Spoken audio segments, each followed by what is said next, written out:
Merci d'être avec nous. Alors, est-ce que je vous vois? Voilà, vous êtes avec nous. Bonjour Lucille. Bonjour Valentine. Merci d'être avec nous ce matin et donc de démarrer cette dernière masterclass de l'année. Vous allez nous parler de financement de formation, un grand sujet, toujours très voilà, qui intéresse beaucoup quand on a envie de se former, parce qu'on est souvent en quête de nouvelles compétences. La formation attire énormément, mais on ne sait pas toujours comment on peut la financer. Donc voilà, on va rentrer dans le vif du sujet. Je vous laisse intervenir. N'hésitez pas à venir sur le chat, à poser vos questions. Moi, je vous retrouve à la fin de votre présentation. Lucille, on en a pour une vingtaine de minutes, 25 minutes. Et puis, on échangera sur les questions si vous n'avez pas pu répondre à l'ensemble des questions qui seraient apparues dans le chat. Voilà, merci beaucoup. Je vous laisse vous présenter et je vous retrouve après. Merci Valentine. Alors du coup, bonjour à toutes. Alors je vois que le micro ne marche pas bien. Est-ce que le son...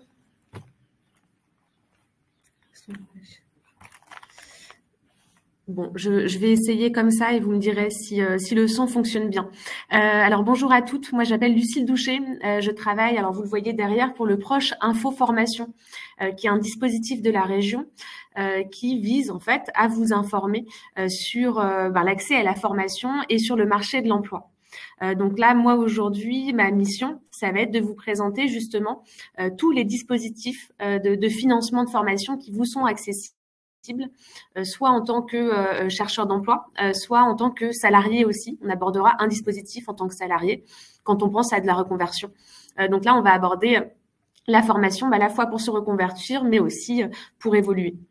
Je sais que j'avais une présentation qui était prévue, alors je ne sais pas quand est-ce qu'elle... super. Comme par magie, elle apparaît. Du coup, on va pouvoir passer sur les slides. Sur cette slide-là, en l'occurrence. Donc, comment financer sa formation? Là, c'est le sujet de ce matin. On peut mettre la slide 2, voire 3.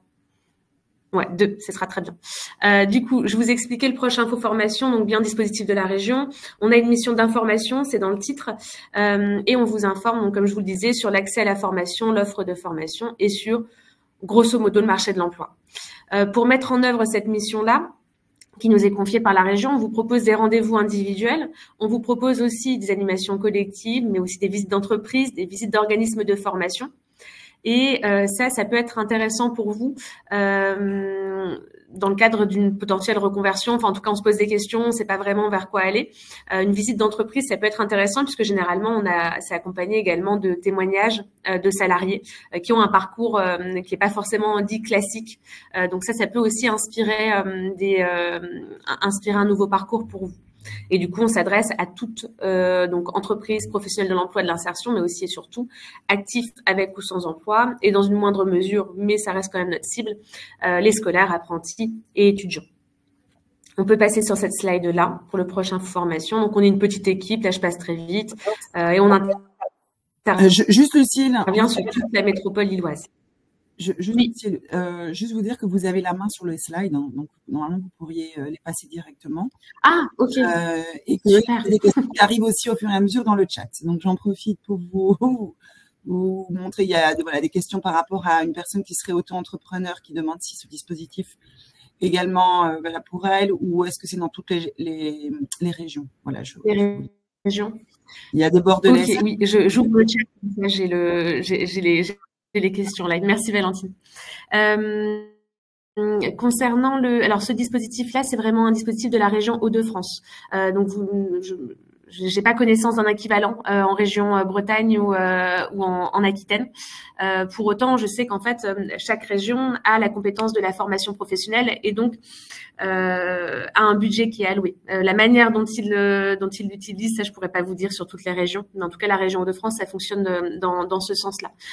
Par contre, tous les dispositifs de financement dont je vais vous parler, il y en a certains qui vont être valables aussi pour Bordeaux, aussi bien que à Rennes ou dans d'autres régions en France. Et j'ai vu une question donc sur l'auto-entrepreneuriat aussi. Oui, enfin, en fait, on touche tous les habitants de la métropole lilloise. Alors moi, je parle de la métropole lilloise parce que je suis PRIF Lille Métropole, parce qu'on est tous implantés par bassin d'emploi. Mais en fait, vous avez des proches info-formations, ce que j'appelle PRIF, c'est proches info-formations. Vous en avez sur toute la région Hauts-de-France, implantés dans chaque bassin d'emploi. Et en fait, on fait à peu près tous la même chose. En tout cas, on a les mêmes missions, on les met en œuvre comme on le souhaite, mais on a les mêmes missions d'information, d'accès à la formation. Voilà.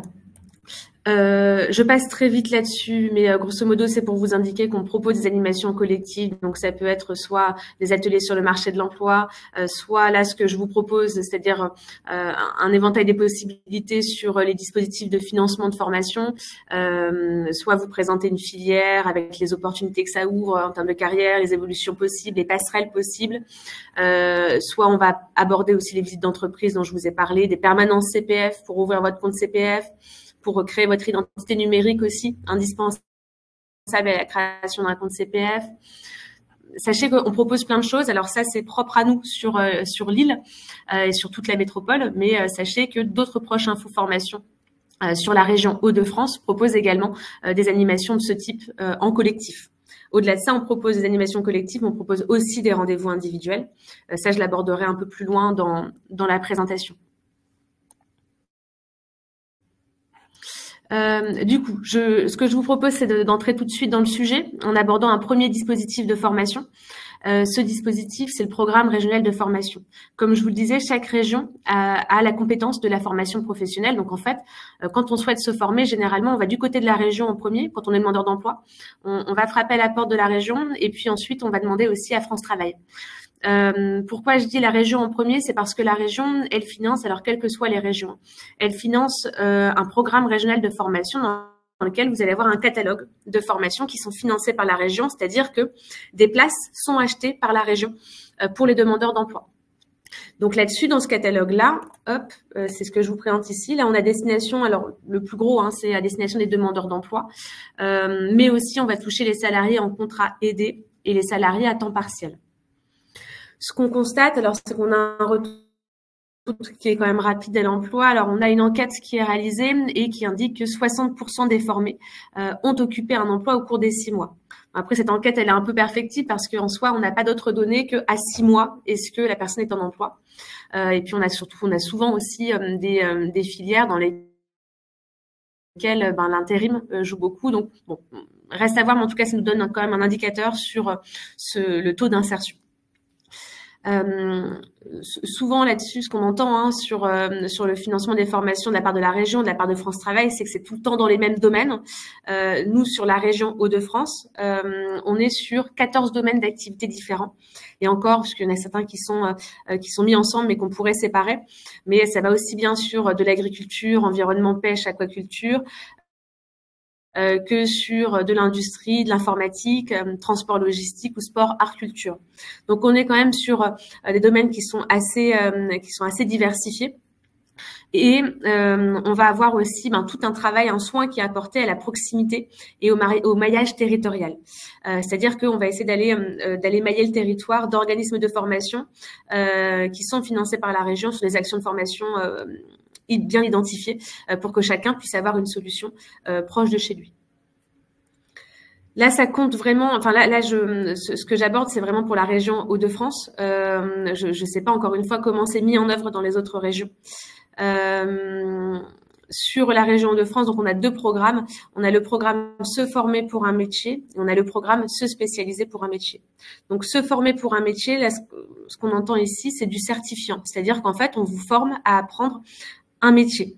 Quand on dit se spécialiser pour un métier, c'est se spécialiser dans une compétence donnée. Donc, j'apprends pas un métier dans se spécialiser pour un métier, mais je vais pouvoir me spécialiser dans le métier que j'ai déjà entre les mains. Les formations qui sont financées dans le cadre, qui sont financées par la région, elles peuvent durer entre 1 à 9 mois. Elles se font sur un temps de travail. Donc, généralement, on est sur du 30 heures. Généralement, les horaires, c'est entre 9h et 16h, mais ça dépend encore beaucoup des organismes de formation. On est sur un niveau pour entrer en formation. En fait, tous les niveaux sont touchés. Même si on va avoir davantage quand même du CAP, du bac plus 2, on va pas aller vraiment au-delà. en de rares exceptions, on va avoir des spécialités, mais sinon, on est sur tous les niveaux. Et puis surtout, s'il y a un manque dans les savoirs de base, on a aussi un dispositif qui s'appelle S'engager vers l'emploi et qui nous permet de revoir les savoirs de base, donc le calcul, la lecture, l'écriture, par exemple, ou le français langue étrangère. Il y a une rémunération qui est proposée. Alors ça, sachez que cette rémunération-là, elle se fera toujours à plus de 500 €. Généralement, c'est 740 € pour tout le monde, 750 €. Cette rémunération, elle n'est pas cumulable avec des indemnités France Travail, par exemple. Donc, c'est vraiment si vous n'avez pas d'indemnité France Travail, à ce moment-là, cette rémunération entre en jeu. Mais il n'y a pas de cumul qui est possible. Il n'y a pas de cumul qui est possible. Et qu'est-ce que je voulais vous dire? Oui, à chaque fois, par exemple, si mon indemnité France Travail est moins avantageuse que cette rémunération-là, à ce moment-là, ce sera toujours la meilleure rémunération qui sera prise en compte. Et donc après, vous avez un catalogue que nous proposons et qui est public, que je peux vous envoyer, avec toutes les actions de formation qui sont financées par la région, la date d'entrée, les prérequis. Donc ça, c'est un catalogue qui est en libre accès sur notre site. Alors, je reviens un petit peu sur les questions qui m'ont été posées.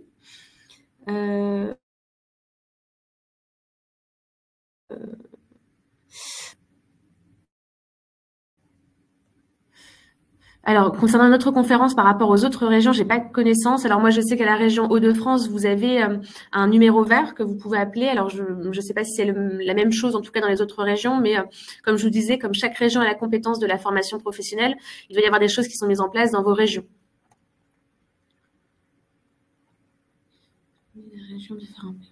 Alors, au niveau de la région, alors une question alors c'est des initiales de ID, une POI ou une PMSMP. En fait, une PMSMP, alors pour tout le monde, c'est une sorte d'immersion qui va vous permettre de vous tester sur un métier. Alors, je perds le fil. Ça, c'est pas possible avec la région. En tout cas, on n'a pas la convention qui vous permet de le faire. Donc ça, il faut le faire avec France Travail. Et pour la POI, en fait, non, on n'aura pas ce dispositif. Ça, c'est vraiment un dispositif propre à France Travail. Là, aujourd'hui, on va aborder uniquement les dispositifs liés avec la région de France.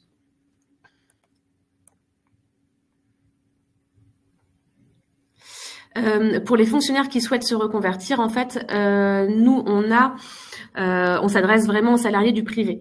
Donc pour les fonctionnaires qui souhaitent se reconvertir, on en a certains qui viennent nous rencontrer lors de rendez-vous, de forums.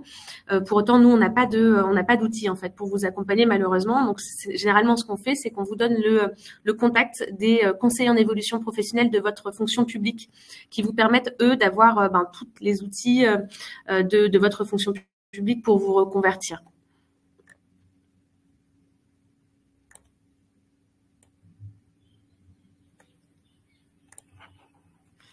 Je continue.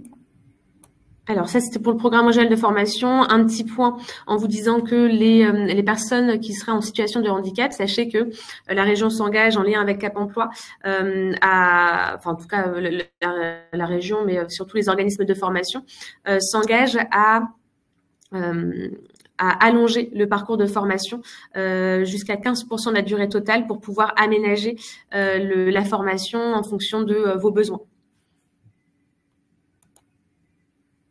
On passe au compte personnel de formation, qui est un autre dispositif de formation. Alors, le CPF, c'est ce qu'on entendait avant par le DIF, le droit individuel à la formation. Le CPF, ça a changé beaucoup de choses puisque maintenant vous avez vraiment la main sur vos droits à la formation. C'est-à-dire que en fait, ça vous permet, c'est une sorte de cagnotte en ligne, un compte crédité en euros qui vous permet de financer des formations tout au long de la vie active et jusqu'à la retraite. Jusqu'à la retraite, parce que alors souvent il y a des légendes urbaines sur le CPF. Sachez que le compte CPF à la retraite, vous n'en avez plus de compte CPF. Donc les droits sont perdus. Ils ne sont pas transmissibles non plus. C'est ce qu'on entend souvent. Je vais le donner à ma fille qui souhaite passer son permis. Ça c'est pas possible non plus. C'est vraiment personnel et jusqu'à la retraite. Qui peut en bénéficier? En fait, tout le monde. Dès lors que vous êtes salarié, demandeur d'emploi, indépendant ou jeune sorti du système scolaire, vous avez un compte CPF. Même si vous n'avez jamais travaillé, vous avez un compte CPF. Il est alimenté à hauteur de 500 € et plafonné à 5 000 € à hauteur de 500 €, donc tous les ans. Imaginons, moi, je travaille à temps complet pendant 1 an. J'ai 500 € qui me sont crédités sur mon compte CPF. Il y a une petite particularité pour les personnes qui ne sont non qualifiées ou disposant d'une RQTH, qui bénéficient, eux, alors leur compte, eux, est alimenté à hauteur de 800 € et il est plafonné à 8 000 €. Donc ça, c'est des choses à avoir en tête, puisque parfois, en fait, les entreprises ne le renseignent pas bien au niveau de la Caisse des dépôts, qui est l'organisme qui gère le CPF. Et donc, à ce moment-là, il faut envoyer un courrier à votre entreprise pour lui signaler que ça a été mal renseigné. Et en fait, vous le voyez, c'est très bien fait sur le compte CPF. Vous avez l'historique en fait de vos employeurs qui ont bien signalé votre présence dans l'entreprise à temps partiel ou à temps plein et qui ont fait ce travail-là auprès de les précédentes entreprises. Lorsqu'on est demandeur d'emploi, il n'y a pas de montant qui vous est crédité. C'est vraiment en tant que salarié dans une entreprise. Vous avez soit 500 € qui sont crédités sur votre compte CPF, soit moins parce que en fait, si vous travaillez, par exemple, je travaille, je sais pas, 15 heures par semaine, à ce moment-là, vous allez avoir quand même de l'argent qui va être crédité sur votre compte, mais ça va se faire de manière proportionnelle. Sachez que si je suis à temps partiel, un peu au-dessus d'un temps partiel, à ce moment-là, je touche quand même les 500 € par an. Et 800 € du coup si je suis non qualifiée ou avec une reconnaissance en qualité de travailleur handicapé en RQTH. Et donc avec un plafond de 8 000 €. Donc généralement, le compte, il est alimenté généralement, je crois que ça se fait au mois d'avril. Il me semble que c'est plutôt au mois d'avril. Après, vous avez vraiment une période, ce ne sera pas pile au mois d'avril, vous n'avez pas une date où tous les comptes sont alimentés. Il me semble que vous avez 2-3 mois, je dirais avril, mai, juin, mais je suis plus très sûre, où vous avez pendant cette période-là vos comptes qui sont alimentés. Est-ce le même montant cotisé lorsqu'on est demandeur d'emploi? Donc non, quand vous êtes demandeur d'emploi, vous n'avez pas de droit sur votre compte CPF. Vous avez bien un compte CPF, mais vous n'avez pas de droits qui vous sont crédités puisque vous n'avez pas travaillé. Il faut avoir travaillé en tant que salarié pour pouvoir bénéficier soit des 500 €, soit un peu moins en fonction de vos heures de travail. Donc les démarches, c'est assez simple. Il faut ouvrir votre compte CPF qui est déjà existant. Il faut simplement l'ouvrir. Si vous avez ouvert votre compte CPF mais vous n'avez pas créé votre identité numérique, sachez qu'il faut le faire parce qu'en fait vous avez votre compte CPF, mais si vous n'avez pas d'identité numérique, en fait vous pouvez pas vous en servir. Donc ça se fait assez simplement. Vous avez 2 possibilités de le faire, soit en vérifiant votre identité auprès de la Poste, soit en le faisant en ligne. Une fois que ça s'est fait, vous pouvez à ce moment-là utiliser votre compte CPF. Ça vous permet en fait de rajouter une sécurité parce qu'il y a eu beaucoup de fraudes liées au compte CPF. Donc ça, c'est pour renforcer la sécurité. C'est une sorte de porte blindée supplémentaire. Et ensuite, vous avez à choisir une formation, vous inscrire directement sur votre compte CPF et vous avez le financement. Quand vous êtes en arrêt maladie, pareil, vous êtes considéré comme salarié, donc ça se crédite comme si vous étiez en entreprise. Sachez que le délai de rétractation est très court quand même sur le compte CPF, donc je vous invite quand même à prendre le temps aussi de bien faire votre choix et de bien être accompagné, puisque c'est pas si évident que ça de naviguer en eau trouble dans le compte CPF, parce qu'on a beaucoup de titres de formation qui se ressemblent et qui ont des écarts de prix impressionnants. Donc ça, il vaut mieux se faire accompagner. Je passe rapidement parce que j'ai encore plein de choses à vous dire. Les formations éligibles au CPF, donc vous avez les formations diplômantes, certifiantes, les bilans de compétences, vous en parlez tout à l'heure, mais sachez que par le CPF, ça peut être financé. La VAE aussi, validation des acquis de l'expérience. Donc la VAE, c'est, imaginons, moi pendant mes études, j'ai travaillé en tant que serveuse en restauration sans diplôme. Je pourrais très bien demain aller chercher le CAP service en restauration via mon expérience, en montrant mon expérience, en la faisant valider pour obtenir un diplôme. Vous pouvez financer les permis de conduire aussi, formation en langue étrangère, des formations en compétences numériques, mais ça, sachez que la région, souvent, elle finance aussi des formations. Donc, pas besoin de toucher à votre compte CPF. Et la création de la reprise d'entreprise également. On passe sur la VAE. Donc, comme je vous le disais, la VAE, c'est un dispositif qui est volontaire, c'est-à-dire que ça vient de vous, qui permet d'obtenir un diplôme, un titre, un certificat de qualification professionnelle à partir de l'expérience acquise par le travail, dans un contexte professionnel comme personnel. Donc, on va aller un peu plus dans le détail. La VAE, elle est accessible à toutes et à tous. Qu'importe votre âge, votre nationalité, votre niveau de diplôme, votre statut, vous soyez salarié, demandeur d'emploi, travailleur, indépendant, ou même si vous êtes conjoint collaborateur, si vous avez eu un mandat électoral ou syndical, tout ça, c'est pris en compte. Les conditions, bien sûr, il faut avoir exercé une ou plusieurs activités en rapport direct avec le diplôme visé. Donc, en fait, l'idée, c'est j'ai une expérience, j'ai travaillé en tant que... moi, je sais que mon père était artisan, ma mère faisait tout ce qui était papier, devis, toute la relation avec la clientèle. À ce moment-là, ma mère aurait pu très bien faire valoriser son expérience en tant que secrétaire ou assistante de mon père dans le cadre d'une VAE pour peut-être un bac pro en secrétariat. Donc ça, c'est possible en sachant que la VAE, elle bouge en ce moment puisqu'on a l'ancienne VAE, maintenant on a la réforme VAE qui cohabitent toutes les deux. L'idée de la réforme, c'est d'aller de proposer quelque chose qui soit plus rapide, qui soit plus simple, dans lequel tout le côté administratif qui est très lourd soit rédigé et soit pris en charge par ce qu'on appelle un architecte de parcours qui vous accompagne, qui va chercher les financements aussi de la VAE, puisqu'une VAE, ça se finance aussi sur l'accompagnement. L'idée ensuite de la VAE, c'est que vous avez, je ne sais pas si je le mets après, non. Hop, vous avez ensuite, donc vous avez un premier livret à remplir sur vos expériences. Ensuite, ça c'est envoyé à l'organisme certificateur. L'organisme certificateur dit oui ou non, s'il y a un intérêt, il y a une pertinence en fonction de votre expérience et du diplôme. Donc, en gros, ça vous donne une sorte de feu vert pour engager vraiment le parcours de VAE. Et à ce moment-là, vous avez un livret 2 à remplir, un livret assez détaillé sur vos expériences professionnelles en lien avec la certification visée. Et à l'issue de ça, vous êtes convié, donc vous transmettez ce livret à l'organisme certificateur. À l'issue de ça, vous avez un jury qui va vous poser des questions sur votre dossier qu'ils ont eu au préalable. Et ils peuvent vous mettre en situation, vous poser des questions sur une pratique professionnelle. Et à l'issue de ça, soit vous obtenez en totalité votre diplôme, comme si vous aviez été en cours pour l'obtenir, de manière classique, soit vous l'obtenez partiellement, c'est-à-dire que vous n'avez pas obtenu tous les blocs de compétences du diplôme et vous en avez eu certains. Donc, reste plus qu'à aller chercher les derniers blocs de compétences. Et à ce moment-là, le jury vous donne des conseils. Alors, soit ça peut être un écrit supplémentaire à fournir, soit ça peut être une immersion à réaliser, soit tout simplement retourner en organisme de formation pour obtenir les derniers blocs de compétences.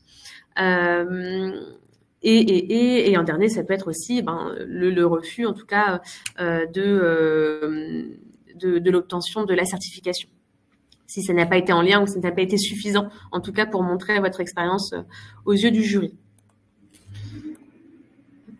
Alors, le chèque passe formation, donc ça, c'est un dispositif propre à la région Hauts-de-France. Pour les autres régions, je n'ai pas connaissance d'un tel dispositif. Donc là, encore une fois, pour les participantes qui seraient hors région Hauts-de-France, je vous invite à contacter vos régions respectives. Au niveau du chèque passe formation, donc ça c'est un dispositif. En gros, l'idée c'est j'ai 500 € sur mon compte CPF. En fait, ça c'est des critères qui sont votés au conseil régional, donc qui sont immuables en fait tant que j'ai pas de nouveau vote. En tout cas, ce sera de cette façon-là. Il n'y a pas d'explication. Mais il faut un minimum de 500 € sur votre compte CPF pour pouvoir en bénéficier. Il faut être demandeuse d'emploi. Il faut que la formation elle soit absolument en présentiel, puisque la région Hauts-de-France ne finance pas de distanciel. Ou alors elle peut être hybride, mais en tout cas le distanciel ne doit pas prendre trop d'importance par rapport au présentiel. Et à ce moment-là, je peux demander à la région de compléter mon manque sur mon compte CPF. Donc, imaginons, il faut aussi que ce soit au RNCP, c'est-à-dire au répertoire national des certifications professionnelles. Si ça ne l'est pas, à ce moment-là, ce n'est pas éligible. Donc, il faut vérifier tous ces critères d'éligibilité. Et ça, il faudrait le voir vraiment ensemble, se poser et puis voir si ça convient bien. Une fois qu'on se rend compte qu'on est éligible et que l'action de formation qu'on vise est éligible, à ce moment-là, tout se déroule via le compte CPF. Donc, il vous faut 500 €. Je sais pas, vous cherchez une formation en graphiste. Vous avez cette formation, c'est du certifiant, c'est reconnu. Vous avez 500 euros, la formation, elle coûte 2000 euros. À ce moment-là, si la formation coûte 2000 euros et que vous n'avez que 500 euros sur votre compte CPF, vous pouvez demander à la région Hauts-de-France de compléter ces 500 euros jusqu'à hauteur de, elle complétera du coup le reste à charge, donc 1500 euros à compléter. Si la formation, en revanche, elle nécessite, alors vous avez 500 euros et elle coûte 5000 euros, la région va donner 4500 pour compléter, mais il vous restera encore 500 euros à charge à compléter par vos soins, soit par vos soins, soit en demandant un complément à France Travail.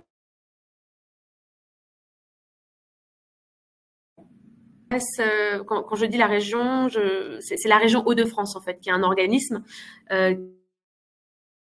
qui a la compétence de la région, qui a la compétence de la formation professionnelle et qui finance des formations pour les demandeurs d'emploi, qui finance des formations et qui met en place des dispositifs pour faciliter l'accès à la formation ou au financement de formation. La région, c'est la région Hauts-de-France.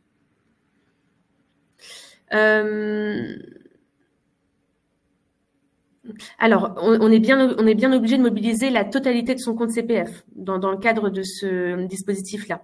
C'est-à-dire que dès lors que vous voulez, c'est pour ça qu'en fait, il y a une stratégie à adopter. C'est-à-dire que, imaginons, moi, je veux me faire financer, je reviens sur le service en restauration. Je veux me faire financer un CAP service en restauration. Je vais pas aller tout de suite aller voir sur mon compte CPF pour me le faire financer. Si je suis demandeuse d'emploi, je vais plutôt aller voir du côté de la région, parce que comme c'est une formation qui mène à un métier en tension, il y a quand même des chances pour que la région me le finance. Donc, je vais plutôt me porter vers la région tout de suite, parce qu'en fait, avec la région, comme les places sont déjà achetées pour les demandeurs d'emploi, je n'aurai pas besoin de mobiliser mon compte CPF. Donc, parfois, il vaut mieux aller voir du côté de France Travail et la région en premier lieu, et ensuite aller voir. Je dirais que le compte CPF, c'est votre dernier, c'est le dernier plan. On va dire plan A, ça va être la région, plan B, France Travail, et plan C, on va voir du côté du CPF et ce qu'on peut faire ensuite. Ne mobilisez pas votre compte CPF si vous pouvez vous le faire financer par un autre organisme. Donc parfois, il y a une stratégie à adopter en fonction de votre plan de formation que vous envisagez, de votre projet professionnel.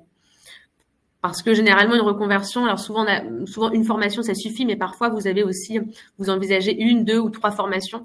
C'est le cas aussi des auto-entrepreneurs, souvent.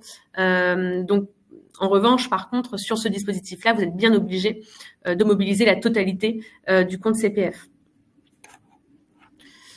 Vous avez également le chèque passe formation SUP. Le chèque passe formation SUP, en fait, là, l'idée, c'est vous avez 91 formations du supérieur qui sont financées par la région. Et là, pour le coup, sur ce critère-là, je ne vais pas avoir besoin de droits sur vos comptes CPF. C'est-à-dire que je peux être à 0 sur mon compte CPF et demander cette aide de la région. Et en fait, la région vous finance 4000 euros, jusqu'à hauteur de 4000 euros votre année à l'université. Mais ça, vous avez vraiment 91 formations qui sont bien déterminées et bien identifiées par la région. Et enfin, vous avez l'accompagnement à la VAE qui vous permet d'avoir un abondement de la région. Donc là, pareil, j'ai pas besoin de droits sur mon compte CPF et je peux solliciter la région pour abonder, compléter mon compte CPF jusqu'à hauteur de 1100 euros. J'ai beaucoup de choses à dire. Bon. Je vois, il y a énormément de questions aussi. Et en même temps, il est déjà 9h30. Donc, c'est vrai que pour pas prendre trop de temps sur notre prochaine intervenante, effectivement, il y a des questions parce que vous êtes sur un dispositif qui concerne une région et qu'on a dans notre audience pas mal de personnes qui sont aussi d'ailleurs. Je pense que vous n'allez pas pouvoir répondre à tout. Je ne sais pas si vous aviez encore plusieurs choses à nous partager ce matin. Je vais les inviter à venir nous rencontrer à Lille. Alors j'ai plus les dates en tête, je viens de rentrer de vacances, donc je suis un peu chamboulée sur mon emploi du temps, mais c'est la semaine prochaine. Hein. C'est la semaine prochaine parce que vous êtes sur le salon de Lille. Alors j'en ai pas encore parlé effectivement. Nous revenons avec le grand salon, l'événement de professionnels sur Lille la semaine prochaine, le 21 et le 22 novembre. Donc pour les Lilloises. Eh bien, n'hésitez pas à venir à la rencontre de Lucille sur le salon. Le jeudi et le vendredi, on sera à la Pleine Image à Tourcoing. Pour toutes les autres, eh bien, effectivement, sachez qu'il doit y avoir des dispositifs similaires dans les autres régions de France. Effectivement, là, sur cette partie-ci, sur cette masterclass, c'était bien les spécificités proposées par la région Hauts-de-France. Je ne sais pas s'il y a d'autres. Vous parlez de programme. Là, je vois qu'une dernière question concernant de Caroline qui demande si on peut avoir le programme. Oui, le webinaire sera disponible en ligne. Toutes les masterclass de professionnels sont accessibles en replay sur notre chaîne YouTube. Donc, je ne sais pas de quel programme vous parlez, Caroline. Si c'est du PRIF. À ce moment-là, je vous invite, Caroline, et toutes les autres d'ailleurs, à nous faire un petit mail et comme ça, je vous envoie les informations. Et pour celles qui peuvent nous rencontrer la semaine prochaine au salon professionnel, à ce moment-là, on est là et puis on sera ravis de pouvoir vous informer sur tous ces dispositifs-là et puis aller un peu plus précisément sur votre projet. Bon, bien désolé de devoir vous interrompre en plein. Je pense que vous avez pu dire quand même l'essentiel. On se rend compte en tout cas qu'il y a beaucoup de choses qui existent, que le compte CPF est un outil qui peut être utilisé et peut être vraiment intéressant pour se former. Ça, tout le monde y a droit. Donc, quelle que soit la région, en tout cas, on peut utiliser ce compte. Donc, merci beaucoup, Lucille.